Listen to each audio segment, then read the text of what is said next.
What survival myth is completely wrong and can get you killed? Story 1. If you're in a tornado, open all your windows to equalize the pressure inside to match the outside. If you're in a tornado, opening any window or door will create a wind tunnel that rips your entire roof off. To be fair, it doesn't matter anyway. You waste time doing that when you need to get to the lowest part of a building and or the innermost room. Cracks and small openings take care of air pressure as buildings aren't airtight. Overpasses are not safe places to shelter. In fact, they're more dangerous. They create wind tunnels. The average lead time for tornado warnings in the US is 9 minutes, but people still don't take them seriously. The most common refrain I've read from people who survived the Joplin tornado is that they didn't take the warning seriously. Even with the tornado watch, they didn't pay attention to the weather. I think a lot of people don't take them seriously because they become complacent, especially with how unpredictable the weather is. I mean, you can easily think of storms that are predicted to be absolutely brutal by your local weather person, only for them to end up passing you or dissipating or barely sprinkling. A lot of people don't realize this also happens on the inverse, where a storm can form in moments and absolutely wreck you. Plus, a lot of people didn't take it seriously because it happened during their high school graduation. I've been in 2 very damaging heat storms. One was warned about hours in advance, and I was home safely in the basement during it. Very scary. Extremely high winds and nonstop lightning to the point you could see what was happening easily outside at night without a flashlight.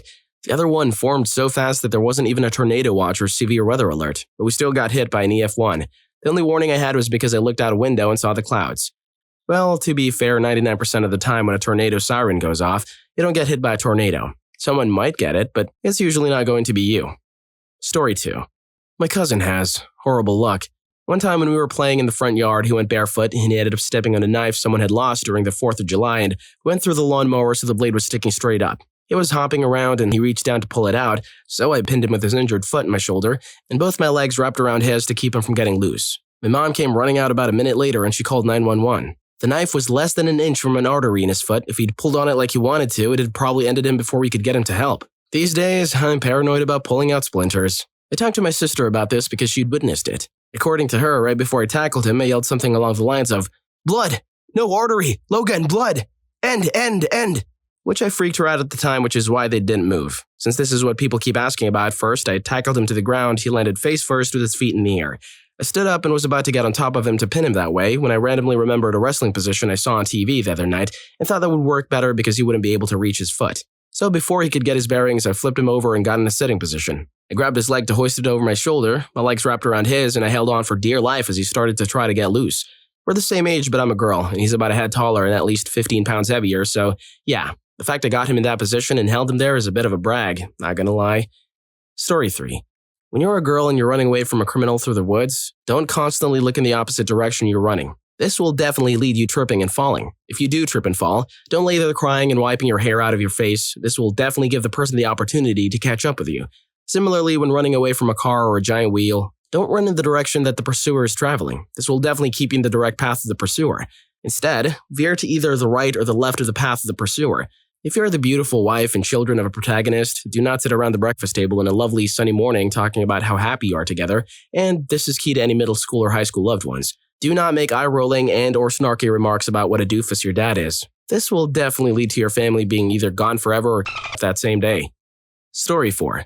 The first mistake in the wilderness is to look for food and water first before having a shelter up to keep yourself dry and warm. Also, if you have to forage for food, avoid mushrooms entirely. The odds are so slim you will find an edible kind that you're much better off looking for things like nuts, seeds, and berries. Some people say that herbivorous animals are friendly and peaceful, so you're safe being around them. Seriously. Everything from cows to deer can and will end you if you make it angry. It is usually a good idea if you are in the wild not to get near any large wild animals, but herbivores can often be even more aggressive than predators.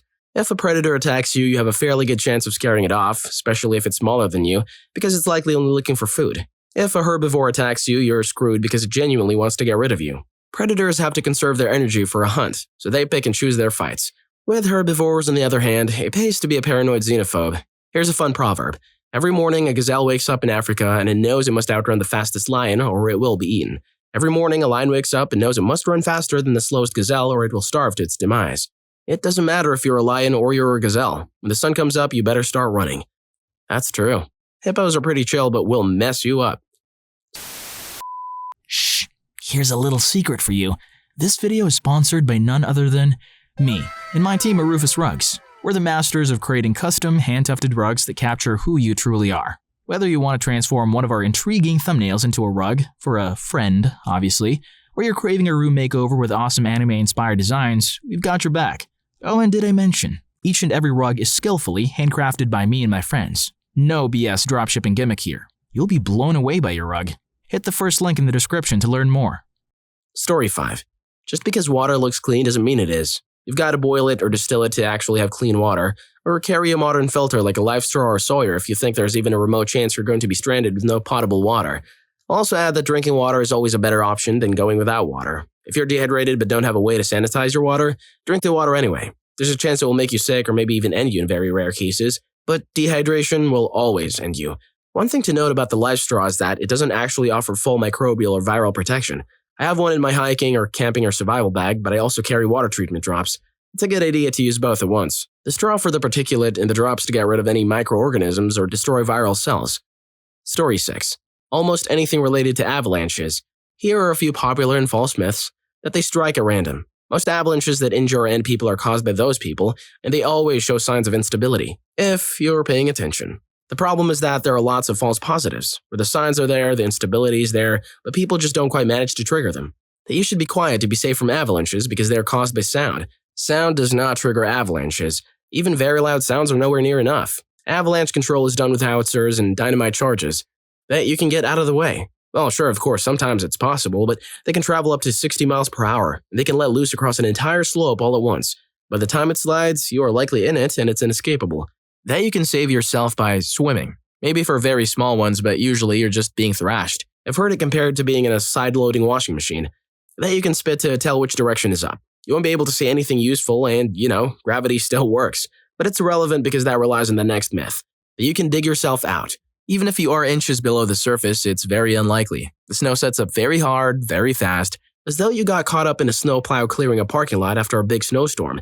People caught in avalanches report not being able to move their fingers. Along with that are all the normal problems people have with low probability, high consequence risks, the "it won't happen to me" stuff. But that's not so much an issue of myths as poor judgment due to things like familiarity with a slope, desire to be accepted by a social group by skiing that rad backcountry line, feeling committed because you came all this way, deferring to someone you perceive as an expert, desire to get the first tracks after a storm, social proof, where you see others doing it so it must be safe, etc.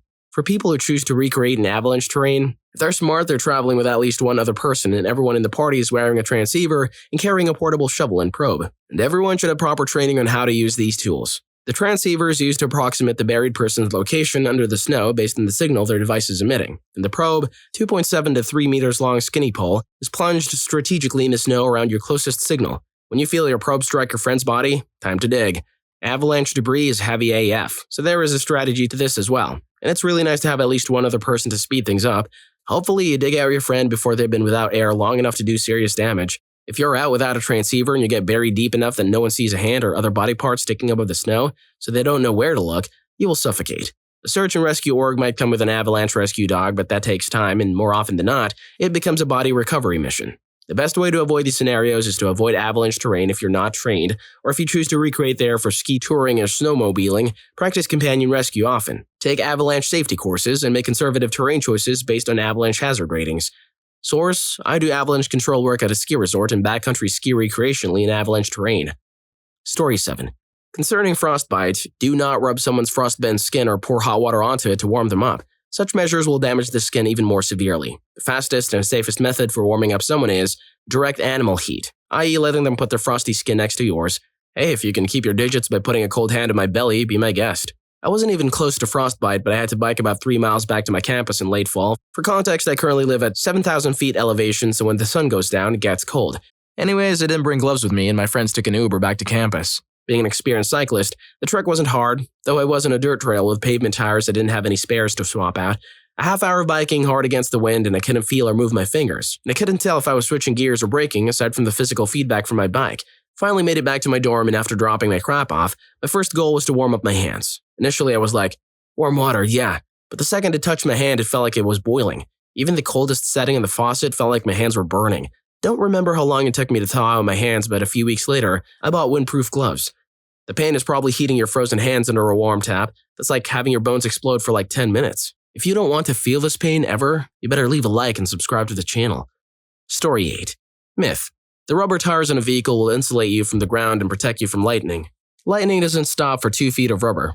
Though the car will act like a Faraday cage and protect you from the electrical current unless you're in a convertible, motorbike, or any other vehicle that doesn't cover you in all directions. Also, don't lay down on the ground during a thunderstorm. You increase the risk of being shocked by ground current, which can be pretty dangerous. Another thing, don't take shelter under a tree or gazebo. It can explode or light on fire when struck. Story 9.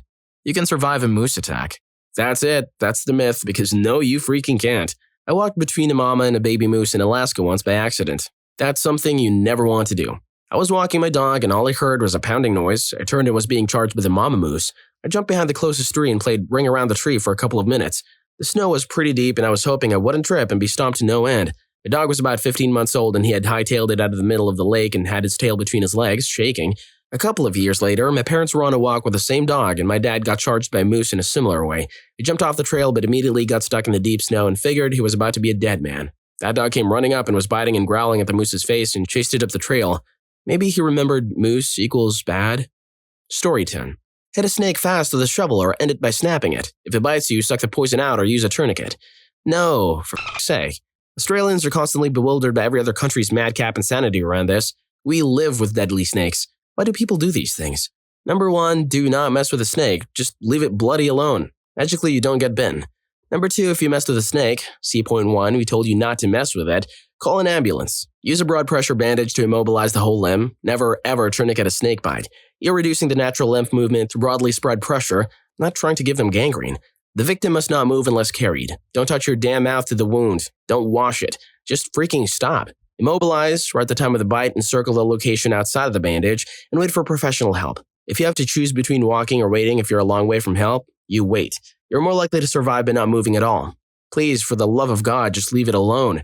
We have vastly more venomous snakes than a mere rattler, and we die vastly less often because we do not mess with a spicy danger noodle. A little random, but one thing I learned while doing fieldwork in Tanzania, if you're bitten by a venomous animal in a country with a subpar medical system, you might be tempted to evacuate somewhere with a better medical system. Unless there is zero medical help available where you are, this is a bad idea for a couple of reasons. Number 1, evacuating takes a while and you could very much be dead by then. And 2, hospitals in parts of the world with very few venomous animals do not stock anti-venom, generally. There was a case of a Canadian student who almost died because she was bitten by a snake in Thailand and returned to Canada for treatment. Unsurprisingly, Canadian hospitals do not stock Malaysian pit viper anti-venom. You're better off taking your chances at whatever sketchy medical center is nearby, or if you're doing something you're likely to be bitten, to carry your own anti-venom. Story 11. If a shark is coming after you, swim away. If a shark is coming toward you in the first place, it's most likely just curious and wants to check you out. Swimming away and thrashing about will further intrigue it to keep following you. Instead, redirect it by running your hand along its side and carefully positioning it to swim away from you. Side note, if one happens to bite you, poke or stab it in the eye or pull on its gills instead of bopping it in the nose. Gills and eyes are far more sensitive than a shark's nose. Sharks can swim much faster than you. However, you can run faster than sharks. In a triathlon, it therefore comes down to the cycling event. Story 12. Dude, I've been waiting to rant about this. Hopefully now I can help someone instead of just annoying my friends. It's a popular belief to either pull off a leech once it's bitten you or to pour salt on it so it lets go. Never do this. Pulling them off sounds as dangerous as it is, but pouring salt on them is even worse. Their entire body is a mucous membrane, aka salt on it hurts. It causes them to projectile vomit before they let go, and your blood, any parasites or diseases they have, along with any other human or animal blood in their tummy immediately goes back into your bloodstream. And just like pulling them off, it also can cause them to lose teeth, which also can get into your bloodstream and end you. It sounds terrifying and faint-inducing, but truly, the best way to remove a wild leech safely is to let nature take its course. Once its belly is full, it'll let go, and no teeth or any other yucky stuff will be in your blood. Story 13. Have your escape plan and car ready in case of a nuclear disaster. Nope, in case of a nuclear disaster, you don't have time to follow your 1.5-hour escape plan to the mountainside safe house. In case a nuclear bomb detonates, you don't die in the initial blast. You have a maximum of 10 minutes before the radiation falls to the ground, and you will need to stay at least 24 hours in a protected area, e.g. a bathroom with no windows. 98% of the casualties after a nuclear bomb will be people sitting in their cars, stuck in traffic while breathing in those radioactive particles, trying to get home to rescue their cats. The time frame from the nuclear explosion to when it becomes relatively safe to change location can be 24 hours, 48 hours, or even up to 2 weeks depending on the circumstances, yield, etc. Radioactive decay is next-level science. Story 14. That BS, change your voicemail if you're lost, PSA that was making the rounds over the last year. You need a cell signal to change your voicemail. If you have a signal, then why wouldn't you just call for help? Moreover, it misses the most important thing about US cell phones and being lost. 911 will work on any cell tower regardless if it's in network or even if you have an active phone plan or not. So in an emergency, always try dialing 911 regardless of whether your phone appears to have a signal or not. To the people who say that you're supposed to change your voicemail before going out, this is still a bad idea. If you're lost or injured in the woods, your survival depends on being found quickly. Waiting for someone to get worried enough about you not coming back to try calling you is just going to waste precious time. It's much better to just tell your friends or family where you will be and set up a check-in time so they know you made it back safely. A text uses less battery, so the best shot is to text your coordinates to someone you can trust to mobilize help for you. Then try calling 911 or save your battery. Put it in airplane mode and take it out sporadically to check things. If you're trying to conserve your phone battery, avoid waking the screen unnecessarily. I thought you were supposed to change your voicemail before you got lost. Like, hey, I'm hiking in the forest to this route at this time and plan to be back by this time. But then I heard that's how you disappear in the middle of the forest. Story 15. I'm seeing a lot of regurgitated info, so let me share one with you folks that I've seen mentioned nowhere. Tampons and gunshot wounds, or any serious puncture wound. It is a common bit of technical fuddle that is often heard spouted by preppers, gun guys, and mall ninja commandos all across this nation and beyond. You should carry a tampon in your personal individual first aid kit or blowout kit in case you get shot.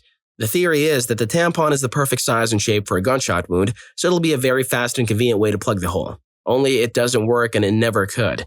When simple pressure isn't working and a tourniquet isn't able to be applied, neck, armpit, etc., we will pack the wound in an attempt to stop the bleeding. What we're doing is pushing all that gauze up against the damaged artery or vein to provide direct pressure to the location in an attempt to allow clotting to close things off. That pressure can be substantial and is resisting the outward flow caused by your heart. It can in fact be high enough to stop the bleed altogether. Gauze is made to promote the clotting of blood. It doesn't exist to absorb blood, it does absorb it, but it gives it something to build on. Well, that's the exact opposite of a tampon. A tampon is meant to absorb blood and remove it in a sanitary manner. We want the opposite of that. The average gauze roll is 4 yards long by 3 to 4 inches wide or better. The average tampon is something like 4 inches square of material. A tampon is made to absorb something like 15 milliliters of blood. A major artery or vein that is perforated will leak several hundred milliliters a minute. Ask yourself if that tampon sounds adequate in light of that. I hope you enjoyed the video, and if you made it this far, I'm sure you'll also enjoy what seems harmless but is incredibly dangerous. Story 4 was terrifying. See you in that video.